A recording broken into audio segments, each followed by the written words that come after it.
Está começando mais um episódio de O Gestor, o seu podcast quando o assunto é gestão prática.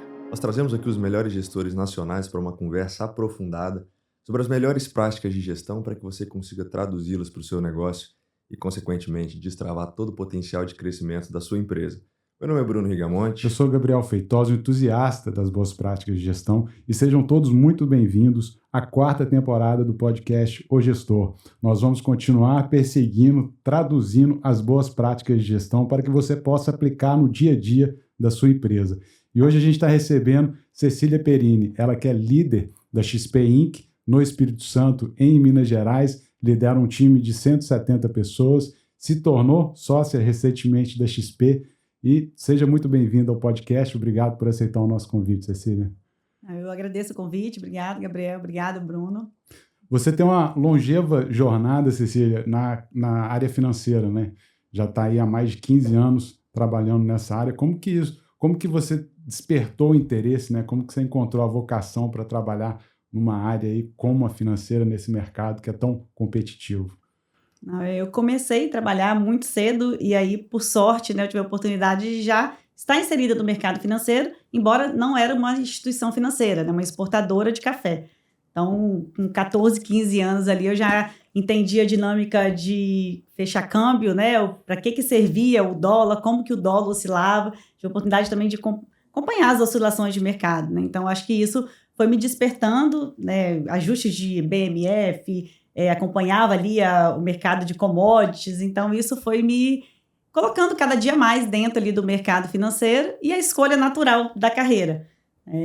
Fiz economia e aí durante o processo, né, da faculdade eu fui me aprofundando ainda mais, né, no tema e tomei a decisão ali de fazer uma transição para trabalhar diretamente no mercado financeiro, né, voltado ali para investimentos, bolsa e o mercado financeiro na prática. Bacana, você passou por instituições como o HSBC, Itaú, eu acredito que são instituições referências, né? Isso também acabou moldando um pouco esse seu perfil, né? Alinhado à demanda de mercado também para trabalhar agora na XP, né? Não, perfeito. Acho que você começar muito cedo, você já consegue ter a oportunidade de saber o que é necessário para você construir a sua carreira. Então, ter a oportunidade de trabalhar com pessoas boas, pessoas que vão te orientar e que são referências, isso me ajudou também, né? Só que quando você chega no mercado financeiro, ele é um mundo muito grande. Você tem ali, de fato, o mundo dos investimentos, o mundo do mercado de capitais, tem o mundo do serviço, né, que simplesmente ali, né, atender o cliente no dia a dia. Isso é uma dinâmica que a gente vai entendendo e você vai se encontrando no mercado. Acho que a carreira inicial é muito importante, mas é só o tempo mesmo que você vai, né, descobrindo a sua paixão por dentro desse mercado. Então, eu fui dando passos ali, né, dentro das instituições, entendendo um pouco mais o que eu queria, e aí, de fato, né, eu acho que todas as decisões de troca de carreira foi muito voltado, né, a um objetivo que eu já tinha de longo prazo, né, que era realmente fazer uma carreira mais executiva, de ter um pouco mais de estratégia, né, sem perder ali o contato com o cliente final também. Nessa sua estratégia de ir para uma carreira mais executiva, de se inserir no mercado financeiro, quais que foram os aspectos da sua personalidade ou até mesmo das habilidades que você enxerga que foram essenciais de serem lapidados e que, consequentemente, quando você olha em retrospectiva, fizeram que você atingisse esse sucesso e também a credibilidade com o reconhecimento recentemente de se tornar sócia da XP Inc.? Não, bacana. Acho que nada muito extraordinário, né? Eu acho que o que carrego muito na minha vida, na minha carreira, é a constância. Então, uma vez que, poxa, eu tive a oportunidade de estar no mercado, eu fui entendendo as oportunidades que esse mercado, né, poderia me proporcionar e fui desenvolvendo as habilidades. E aí, as habilidades eu sempre busquei, né, olhar nas referências, né? Então, a habilidade de lidar com pessoas, eu acho que isso, desde ali de uma função mais simples, você acaba se destacando, né, quando você consegue, né, se conectar com as pessoas, entender as necessidades dela e entregar. Então, acho que o primeiro momento era muito isso, né, de estar com o cliente, de entender os objetivos do cliente, fazer a coisa certa, né, pensar que esse cliente, poxa, ele não vai ser meu cliente só agora, eu quero que esse cliente seja meu cliente durante muito tempo. Então, acho que esse compromisso com as pessoas sempre fez com que as oportunidades fossem se abrindo para mim, né? Levantar a mão, falar o que você quer, né? Eu acho que em todas as funções também que eu tive, eu sempre mirava ali uma outra oportunidade e eu perguntava, poxa, o que eu preciso desenvolver? Quais são as habilidades, né? O que eu preciso entregar para conseguir chegar lá? E aí, dentro desses combinados, eu sempre busquei ali desenvolver, entregar o máximo de resultado para que eu conseguisse chegar lá também. E claro, dentro da cadeira de liderança, porque uma vez que você assume ali a sua primeira liderança, não é tão simples você dar os próximos passos da liderança, né? Porque, poxa, às vezes você tocar um time menor, você tem um desafio menor, de repente algumas habilidades mais simples você vai conseguir ali se manter nesse cargo durante muito tempo, né? Agora, dar os próximos passos, que eu acho que aí a gente realmente tem que ir desenvolvendo novas habilidades, estudando e se entendendo também.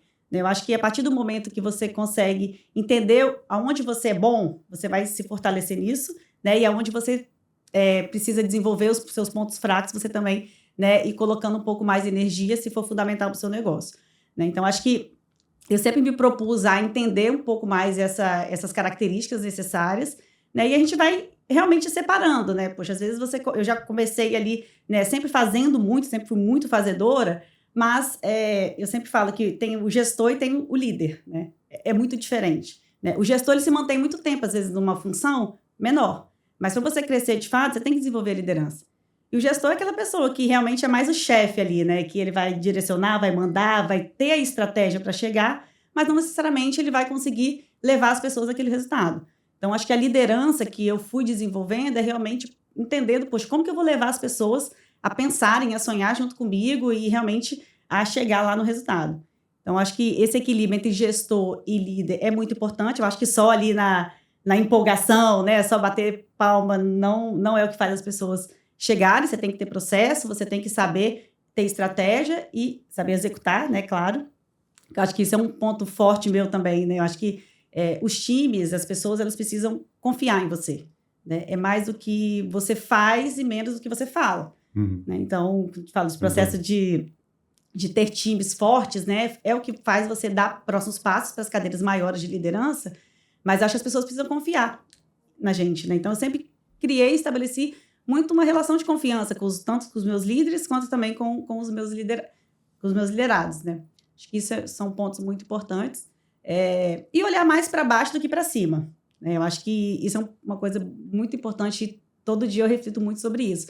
Eu quero mais as pessoas de baixo falando de mim, bem de mim, do que simplesmente só o meu gestor, o meu líder, o meu diretor, né? Quem promove a gente são as pessoas, né? Então, acho que, claro, olhar por lado, ter seus pares do seu lado, seus pares te validando, você trocando também estratégia com eles, com as referências, é muito importante.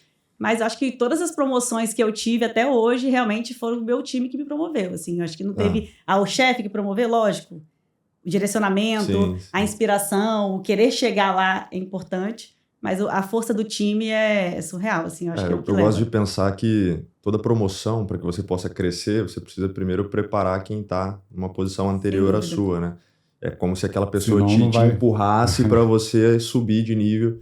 Então, você precisa realmente puxar todas as pessoas que estão contigo para que você tenha também o seu crescimento, né?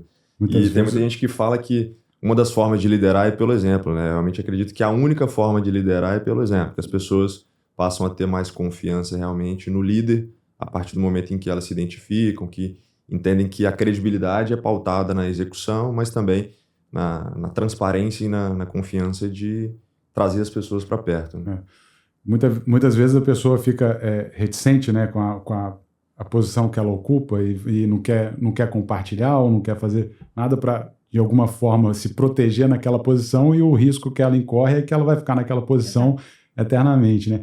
E você me lembrou também de uma passagem, a gente estava até conversando sobre esse livro do Andy Grove, que é Gestão de Alta Performance, que ele diz lá que o resultado de um gestor é a soma dos resultados, né, de todas as áreas sobre a supervisão dele, né? Então, no fim, isso acaba sendo um reconhecimento justamente por você conseguir liderar o time a entregar os resultados que eles são responsáveis, né?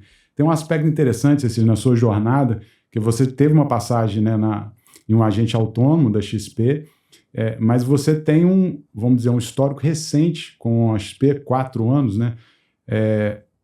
E nesse curto espaço de tempo você se tornou agora recentemente, esse ano, né, pelo programa do Partnership da XP, sócia da XP Inc., que é a maior corretora do Brasil, né? Então, como que você está se sentindo com relação a essa oportunidade, né, de se tornar sócia, e como que funciona esse processo dentro da XP Inc.?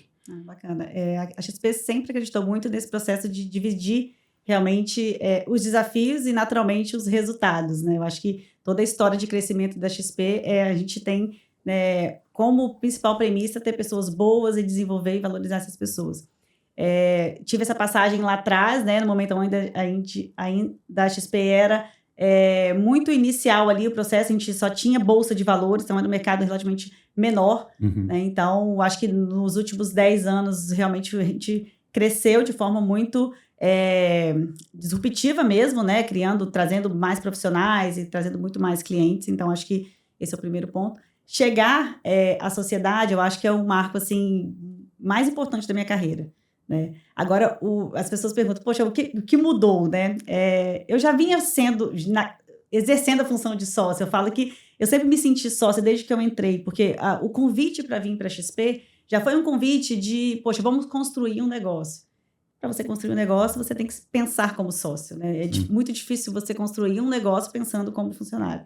Então, o ambiente, né, da XP, dos demais sócios que me contrataram e que trabalham junto comigo, eles já me faziam se sentir muito sócia, né? Então, você vai fazendo, até realmente se tornar. Então, é muita construção do dia a dia, né? De você realmente, poxa, acreditar no propósito maior, e eu acho que a gente nunca chega lá, né? Eu acho que é só realmente o início, porque a gente tem muita coisa para construir, tanto na visão de expansão, na visão cliente, na companhia, né? Como tudo que a gente ainda tem que fazer tanto por Minas e Espírito Santo, quanto também pelo Brasil. Acho que é uma construção, de fato, né? É uma coisa que a gente vai fazendo todo dia um pouquinho, né? Construindo para chegar lá na frente e entregar o que a gente quer para o cliente e para os times. Parabéns pelo resultado, né? Por alcançar essa meta pessoal. E como que funciona o partner da XP? Não sei se você pode compartilhar, mas como que uma pessoa é elegível? Como que é o rito de aprovação? Sim, tem um comitê executivo que te valida. Então, você passa um processo todo de avaliação ali dos pares, parceiros, times e também o seu próprio time. Então, que é a avaliação de cultura. Essa avaliação de cultura com um mix de resultado, ela te coloca numa lista de pessoas possíveis à indicação. Não necessariamente você vai ser indicado. Então, o comitê executivo, né, a sua liderança, olha esses nomes e você vai para um processo mesmo, né, de ter uma pessoa que é um relator que vai mostrar ali a sua trajetória, a sua história, o seu case, e aí é feita uma eleição, uma votação, uma régua muito alta, com a validação final ali do comitê executivo. Então, o processo não é simples, a régua é realmente muito alta, e que a gente realmente quer buscar ali, né, pessoas que conectam mais com a nossa cultura, e principalmente que a gente veja para o longo prazo, né, as pessoas que realmente vão construir a XP no longo prazo. Uma das coisas que me chama a atenção na trajetória, né, na história da XP, a gente já teve a oportunidade de receber o Rafael Furlanetti no podcast, e aí ele fala muito sobre exatamente essa capacidade de dividir para multiplicar também, né? Então, eu vejo que hoje você assumindo Espírito Santo, Minas Gerais, é também uma forma de, quando você tem um sócio, de ganhar capilaridade com a mesma capacidade de entrega que você tem ali na matriz, né? Então, é uma forma de ganhar muito a partir disso. Mas o que me chama atenção nesse movimento de expansão da XP Inc., e aí uma ótica da gente olhar como que tem funcionado esse relacionamento da XP Inc. com os agentes autônomos, especificamente, que a XP ela fez uma expansão muito forte, descentralizada, e naturalmente ganhou muita capilaridade. Sim. E aí, mais recentemente, a XP Inc., especificamente, né, vamos chamar assim, a matriz da XP, começou a fazer um movimento de expansão convivendo com esses agentes autônomos em determinadas localidades, né? Como que funciona isso? Qual que é a estratégia que está por trás da XP especificamente? E como que ela olha para esse movimento de partnership para ganhar força exatamente com esse movimento da XP Inc. em relação aos agentes autônomos? Quais que são os benefícios? Quais que são os aspectos que estão por trás disso? É uma excelente pergunta, porque as pessoas realmente têm essa dúvida, né, dos dois canais. E os dois canais só existem, de fato, para a gente conseguir atender melhor o cliente. Né? Tem clientes que nos procuram espontaneamente, que abrem a conta no site e que querem se relacionar diretamente com a XP. Né? E os nossos parceiros, né, graças a ele, a XP chegou onde chegou, estão espalhados em todo o Brasil, escritórios muito grandes que têm realmente uma força, né, de vendas muito grande, de captar clientes, de trazer muita captação para dentro de casa, né, e continuar desenvolvendo esse espírito empreendedor, né, que eu acho que a cada assessor de investimento tem muito essa visão de longo prazo, de realmente estar perto do cliente, de trazer mais clientes para a XP também e continuar transformando o mercado financeiro. Né? O canal direto, que é esse canal que até então, até 4 anos atrás, era centralizado em São Paulo, então parece relativamente novo, mas ele já existe há mais ou menos há 8, 9 anos, só que ficava simplesmente em São Paulo. Então, um cliente que abria a conta do site, basicamente ele recebia uma ligação, na época nem era por vídeo, né? Recebia uma ligação de um assessor de investimentos, entendia ali o motivo, por que ele queria investir, horizonte de prazo, a gente fazia uma recomendação de investimentos, mandava para o e-mail do cliente, para o aplicativo, para o site, ele fazia ali, aceitava e tinha conversas recorrentes com esse assessor, mas sem nunca estar perto ou ter uma conversa presencial. Né? Esse assessor de São Paulo atendia todo o Brasil. Então, esse movimento do cliente nos procurar mais espontaneamente foi aumentando na linha do tempo.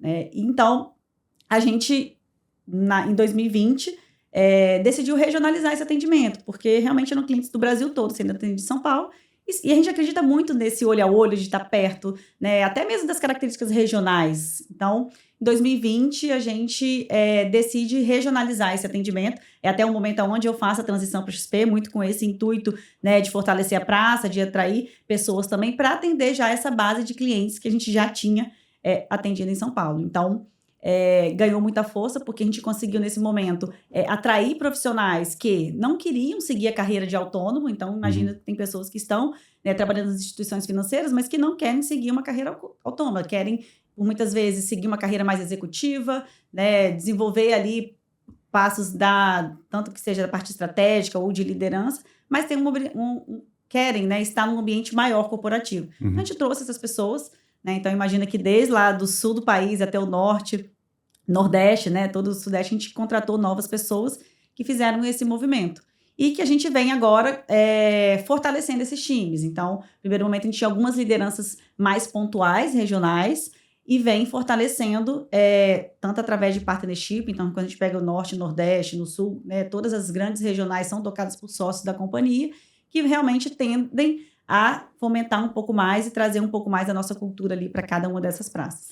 Ô, Cecília, e nesse movimento, falando um pouco dessa descentralização, né, que trouxe a XP, fez ela crescer bastante, agora esse movimento que faz com a XP Inc. de ter assessoria própria, né, ampliar essa base, como é que os parceiros, como é que vocês também se comunicam com os parceiros para entender ali que é um movimento natural de ganha-ganha e é uma nova jornada, né, da empresa? Vocês têm hoje, se eu não me engano, 1 trilhão sob custódia.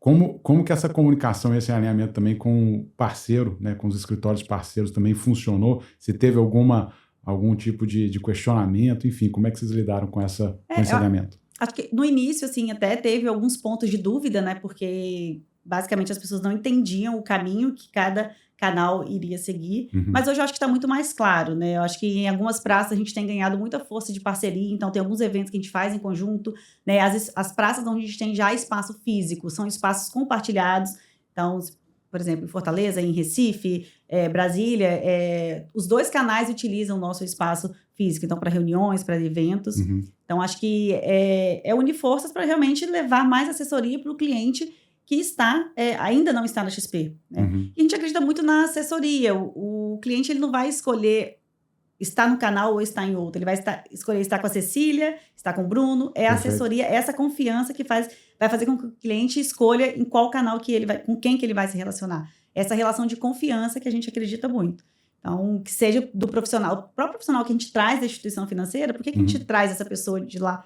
A gente pode formar aqui também, de forma, e tem um canal que a gente realmente trago bons profissionais, a gente estava falando até antes de começar aqui, né? Mas, realmente, o profissional que está no banco cuidando lá do cliente há 10 anos, 15 anos, tende a migrar esse cliente para a nossa instituição, porque ele tem um vínculo de confiança ali no longo prazo. Então, é basicamente confiança que vai determinar ali aonde o cliente vai ser atendido.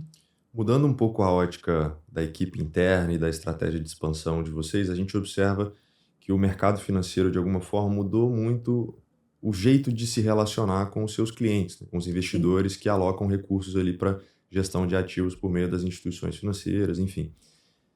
E aí eu percebo que era muito baseado em pensamento de produto, comercialização de produtos, que aí vai numa ótica muito de banco mesmo, Uhum. assim, e passou a ser pensado, por exemplo, numa ótica de FII fixo, por exemplo, né? Sim. O que está por trás desse racional e como que isso eventualmente gera um alinhamento melhor de interesses com os clientes, né? Acho que o cliente no centro de tudo é o que norteia toda essa decisão, né? Eu acho que decisões de curto prazo não levam o cliente para o longo prazo. Então, não adianta nada a gente ter 18 mil assessores trabalhando todos os dias para abrir novas contas e trazer novos clientes, e a gente, por outro lado, está perdendo clientes por alocações mal feitas ou por recomendações não alinhadas ao que o cliente espera, né? Então, acho que esse net ele tem que ser sempre positivo, né? Ele não pode ser 0 a 0. Então, essa ótica da gente realmente entregar uma assessoria de qualidade é o que vai fazer a gente chegar, né, a dobrar ali o trilhão, né, e ir crescendo no dia após dia, e é o que vai levar a gente para o longo prazo. Então, claro que a gente vai sempre escutar ali o que o cliente espera da gente, né, mas todas as decisões e essa ótica que eu acho que o mercado vem mudando muito, né, porque senão acaba virando um rouba-monte, se for na visão produto. Poxa, o produto, na verdade, é commodity. Hoje, a maioria das instituições tem acesso, né, aos principais produtos, aos principais bancos, né, as prateleiras estão muito mais completas do ponto de vista de produto. Perfeito. Mas essa visão de longo prazo, de você realmente olhar o cliente como um todo, e aí eu não vou falar somente só de investimentos, a gente, na ótica mesmo, né, de ter a completude do cliente, né? A gente só vai ter realmente a vida do cliente, os projetos dele confiados à assessoria, se realmente a gente entregar uma assessoria, né, pensando ali em ser parceiro do cliente, né, desenvolver esse relacionamento e levar ele aonde ele quer chegar. A história da XP está muito relacionada à educação financeira, né? E quando a gente fala de produtos, eu acho que a gente tem muito a avançar em termos de educação financeira no Brasil, etc.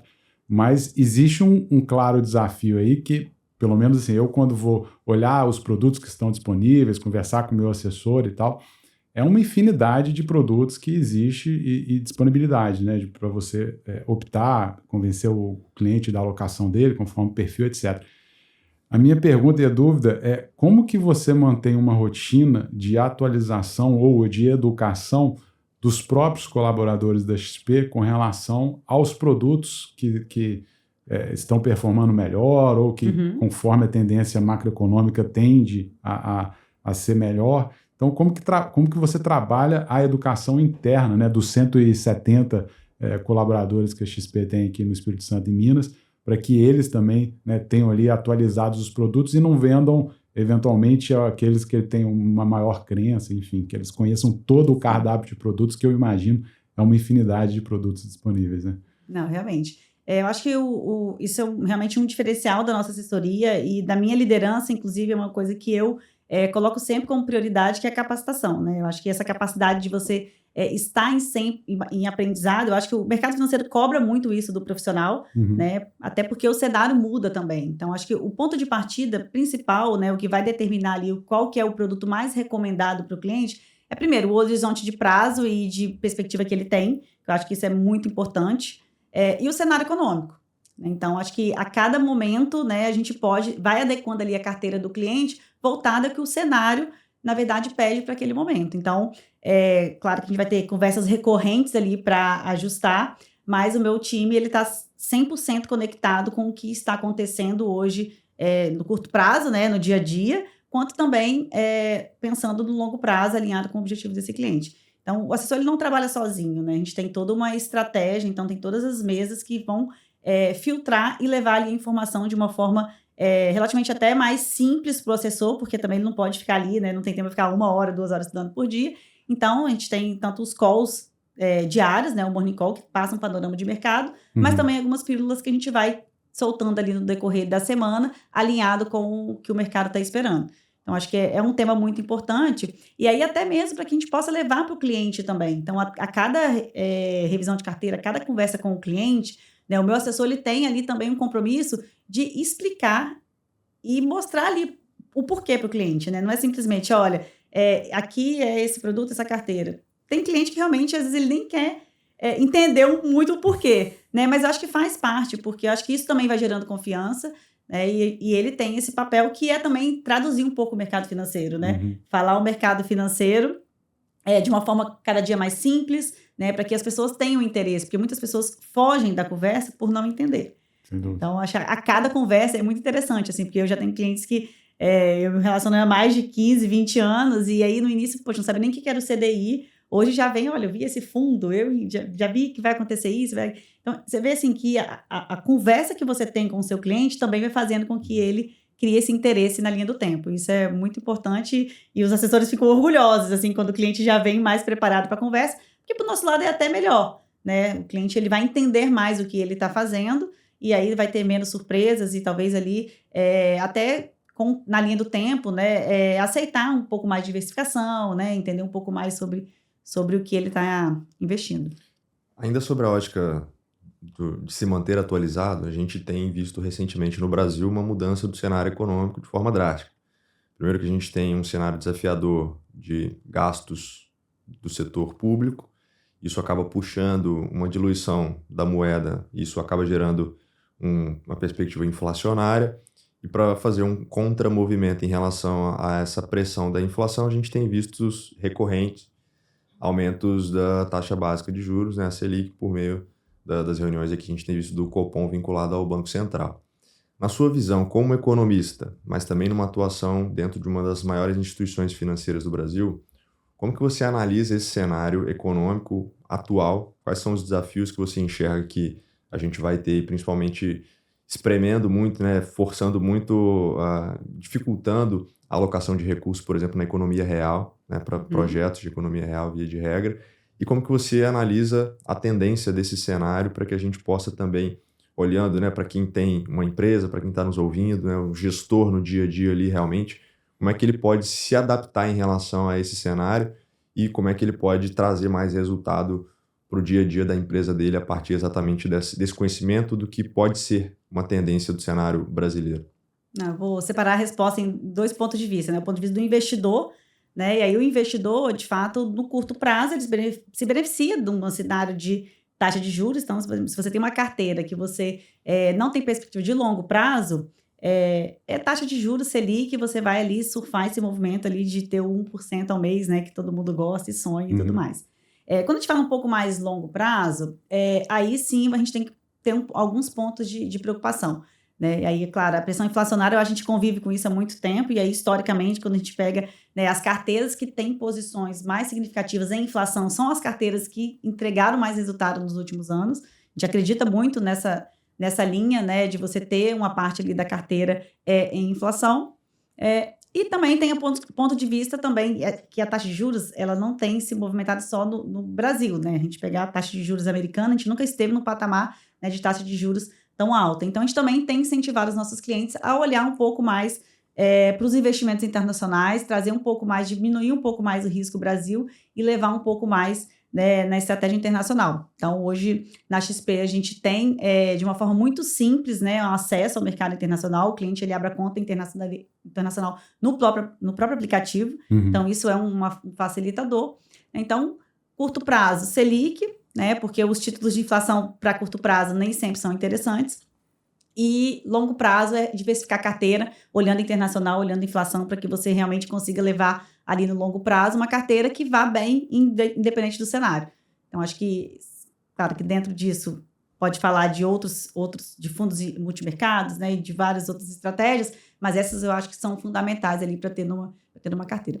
Do ponto de vista do empresário, claro que taxa de juros alta quer dizer que ele fica mais caro para ele se capitalizar, né? Tanto através do mercado tradicional quanto até mesmo do mercado de capitais, né? Porque também, né, embora tenha uma condição ali diferenciada, né, através seja de um IPO ou até mesmo através do mercado de emissão de dívidas, fica um pouco mais caro. Então, aí, cada negócio tem uma particularidade, né? Falar uma estratégia, uma tendência é um pouco mais difícil, mas vai ser um ano mais desafiador ali para o empreendedor, para quem realmente vai precisar se capitalizar. Então, para esse ano é isso. Resumindo, o ano de 2025 é de preservação de caixa para as empresas? Preservação de caixa, e aí, trazendo para a XP, a gente consegue rentabilizar até mais, né? Tem alguns produtos também, pensando nessa ótica, eu inclusive desconhecia, mas que, por exemplo, você consegue fazer um financiamento colocando o seu próprio investimento em garantia pela XP. Então, existe vamos dizer assim, uma infinidade de possibilidades que, inclusive, os próprios clientes têm dificuldade de acessar e saber. Eu mesmo desconhecia essa operação. Tomei conhecimento agora recentemente. Outros produtos também, que eu acho que você citou a conta internacional, eu imagino que seja um percentual muito baixo de investidores que investam fora do Brasil, né? Via de regra, o cara vai ficar aqui dentro de um mercado, por exemplo, de ações que é super limitado comparado, por exemplo, com os Estados Unidos. Como transformar, né? E aí eu queria também fazer um outro adendo, cripto também, que é outro ativo que muita gente deve ter receio, medo, então o cara vai ter medo de investir lá nos Estados Unidos, cripto não, isso não é para mim e tal, isso é fake news, não vai funcionar pirâmide. E tal, é pirâmide. Então, esse trabalho também de novo, né, de trazer bons produtos e levar o investidor a dar saltos maiores, né, passos maiores, é um trabalho que é de longo prazo também, né? Como que vocês fazem esse convencimento aí dentro da perspectiva, olhando agora assim para o cliente, né? Eu acho que a gente volta até naquele assunto da educação financeira, né?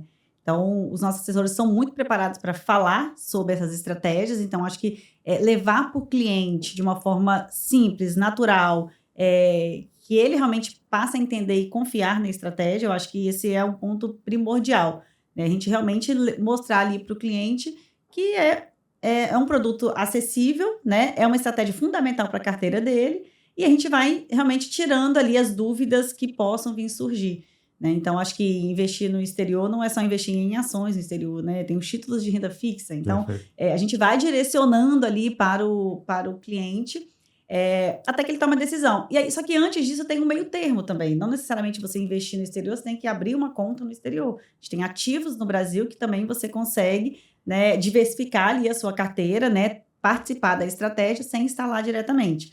Né, as criptos a mesma coisa, não necessariamente você tem que comprar o ativo final, você pode, né, participar de um fundo, você pode comprar ativos intermediários que você já vai se beneficiar da estratégia e aí com percentuais muito pequenos, né? Então a gente vai inserindo ali de acordo, né, com a maturidade do cliente, né, com relação a investimentos, e vai inserindo a estratégia à medida que o cenário indique que também cabe, né? Porque em cenário de muita volatilidade, a gente também segura um pouco mais ali, tanto a diversificação, né, quanto a indicação de produtos que tendem aí ter uma oscilação de curto prazo. Mas acho que eu partiria ali da educação financeira mesmo, de ir explicando e ganhando essa confiança ali do investidor nas estratégias. Esse movimento de internacionalização de carteiras aconteceu muito por conta dessa facilidade tecnológica de a gente conseguir fazer essas movimentações, né? De fazer a troca de uma moeda ou de acessar ETFs ou até mesmo acessar diretamente um determinado tipo de investimento. A gente fala muito do mercado dos Estados Unidos, né, que é um mercado mais próximo, a gente tem uma cultura muito similar, então o Brasil acaba consumindo muito conteúdo dos Estados Unidos e fica mais próximo da realidade do dia a dia, a gente conhecer também as empresas que estão nesse mercado. A gente vê recentemente com a eleição do Donald Trump que houve uma certa movimentação em vários mercados a partir de tarifas, a partir de determinados embargos ou até mesmo de negociações que podem até sido uma estratégia de blefe, né? De falar, olha, eu vou te tarifar, vou te taxar. E aí, na verdade, ele não queria, de fato, taxar, mas é um movimento de colocar, ao invés de ser um país importador, né? De fazer movimentação, por exemplo, de dólares em grande escala para a China, e a China está completamente dolarizada e não ter onde alocar recurso internamente de dólares e fazer essa alocação adquirindo ativos no Brasil, nos próprios Estados Unidos. É uma movimentação que ele tem feito de certa forma, se proteger e também de valorizar a mão de obra interna, né? Como que vocês olham não apenas para o mercado dos Estados Unidos, mas também essa, de forma mais global, até mesmo olhando, poxa, tem um mercado da Suíça, quero fazer uma alocação de ativos ou de fazer uma abertura de uma conta em um paraíso fiscal. Como é que vocês olham de forma global realmente, e não apenas uma alocação de recurso olhando aqui para a América? Eu acho que todas as medidas protecionistas aí acabam causando no mercado todo, né? Cria realmente um ambiente ali de pouco mais instabilidade, né? As pessoas realmente ficam um pouco mais receosas. Mas operar através da conta nos Estados Unidos é só a parte operacional, porque ali você tem acesso, né, a ativos até do mundo como um todo, assim. inclusive ativos brasileiros, né? Tem alguns clientes que diversificam em dólar, mas aplicam em títulos de empresas brasileiras nos Estados Unidos.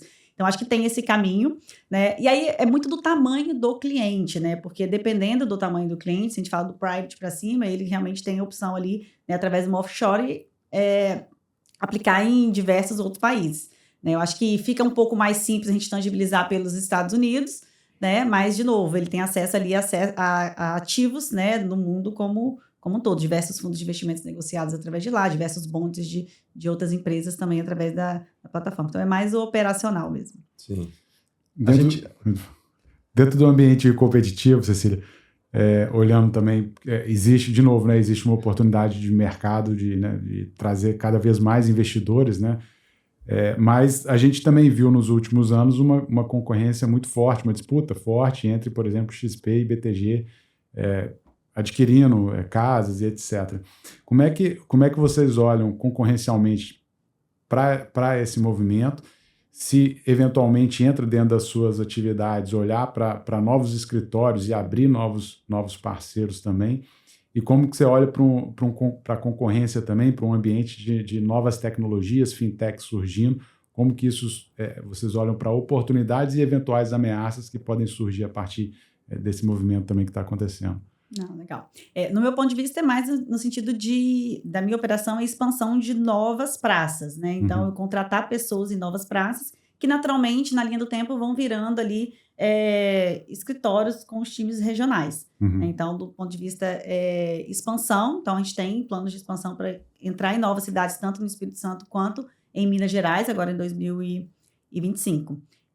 Com relação à entrada de novas tecnologias e de novas estratégias, né, a gente vê com muito bons olhos, né, porque até nos desafia a XP a se manter sempre disruptiva. Então, normalmente, quando o mercado vem com uma ideia, a gente já está, em muitos casos, até já fazendo alguma coisa internamente, e aí a gente acelera muitas vezes para levar ali para o cliente a melhor forma, né, de atender e de levar assessoria. Na XP, sempre o nosso principal objetivo vai ser ter o cliente mais centralizado na gente, né? Ter a centralidade desse cliente e blindar ele dos concorrentes. Né? Então, como que a gente acredita que isso vai acontecer? Realmente através do assessor.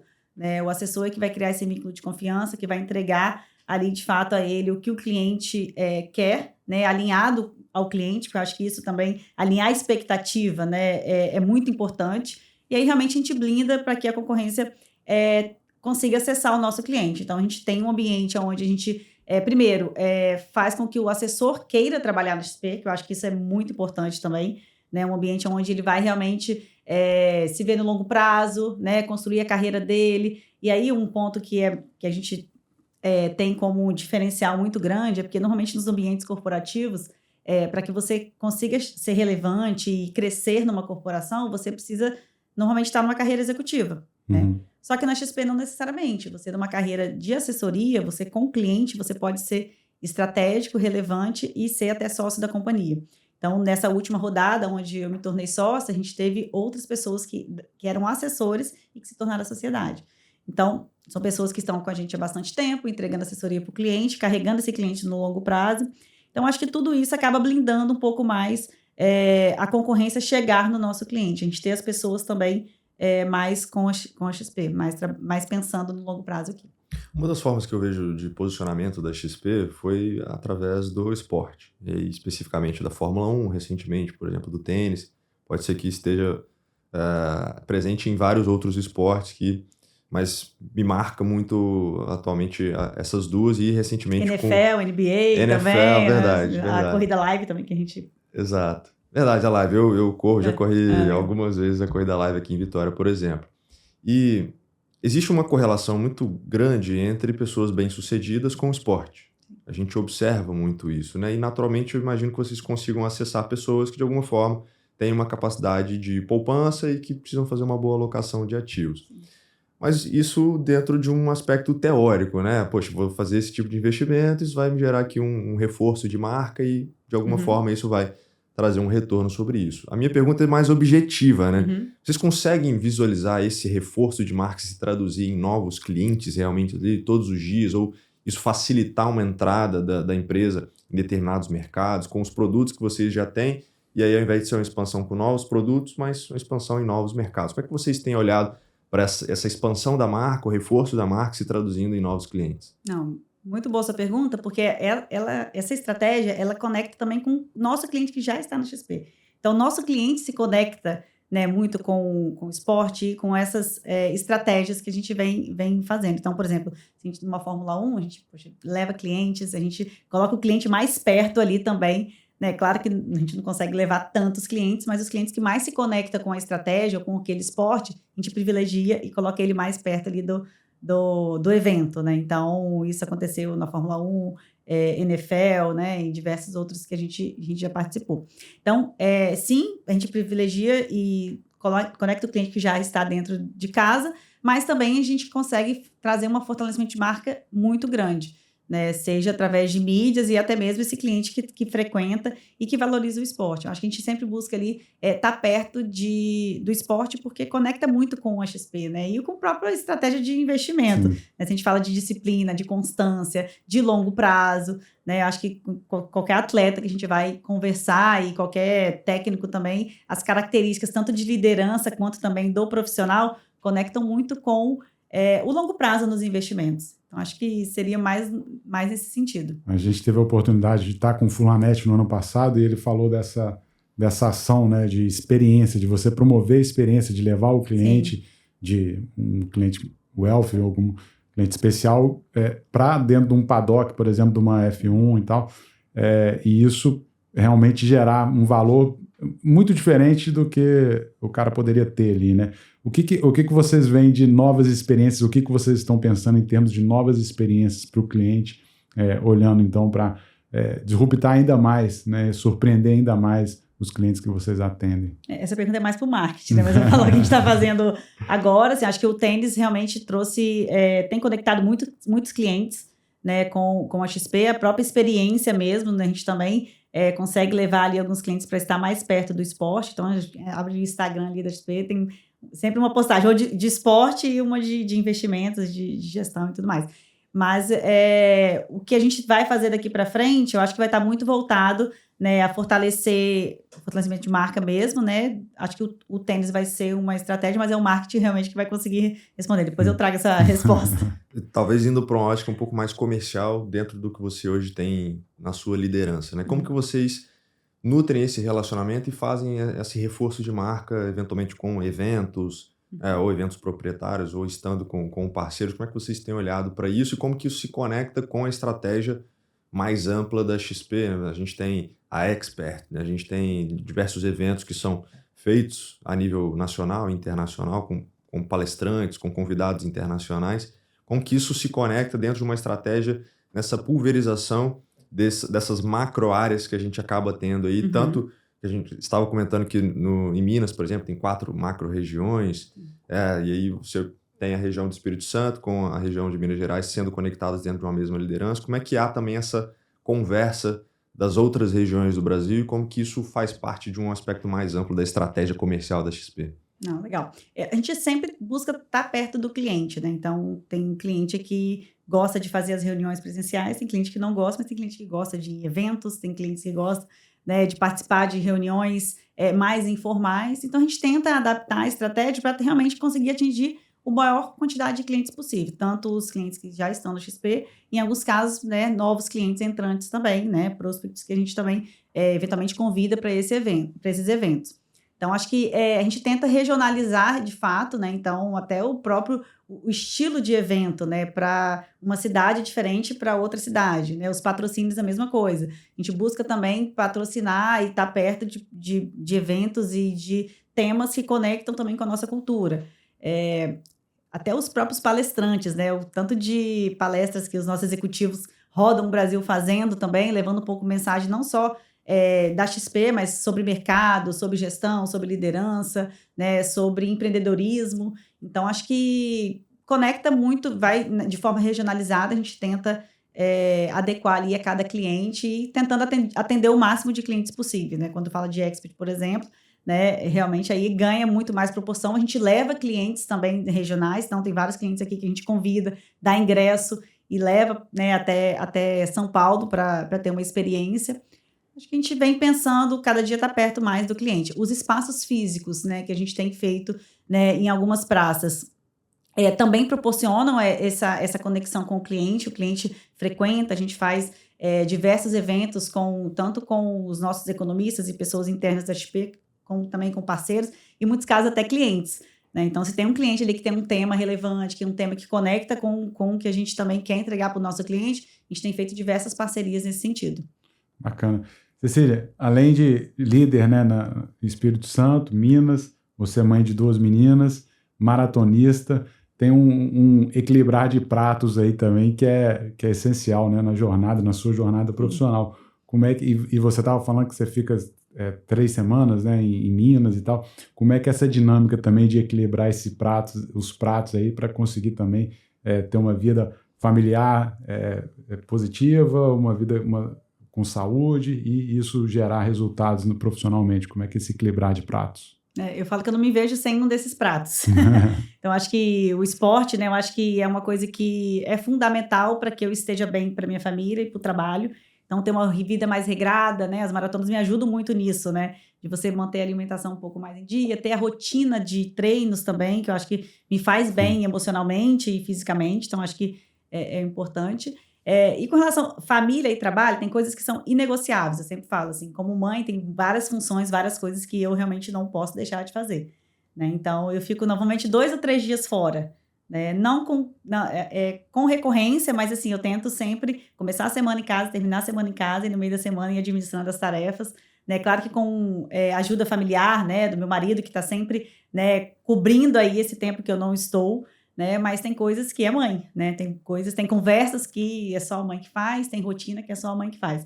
Então, acho que eu coloco muito eles como um dos motivos, né? Eu acho que o principal motivo para que eu consiga ter força para outras, para fazer tudo. Né? E o trabalho é uma coisa também que me impulsiona muito, né? Então, acho que desde sempre eu estive muito voltada e muito focada na minha carreira, em fazer as coisas darem certo no profissional. Então, é muito o equilíbrio, né? Uma coisa puxa a outra. Acho que sem uma delas, eu acho que a gente acaba... Eu falharia, né? Se eu deixar o esporte, eu falho, talvez, como no pessoal. E aí, se eu deixar o trabalho também, eu vou falhar ali no que eu quero para minha carreira, para minha vida. Então, acho que é realmente se organizar, né? Ter muita disciplina, né? Para que as coisas... Você não pode deixar o barco indo, porque senão as coisas não vão se conectar, né?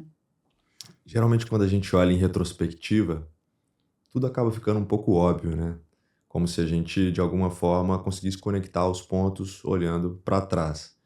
Se você estivesse olhando hoje com o conhecimento que você tem, as habilidades, a experiência de fato, pudesse dizer para alguém que está eventualmente começando no mercado financeiro ou alguém que está numa empresa como você começou na Real Café, na Tristão, que a gente já teve a oportunidade de receber aqui também, o Sérgio, né?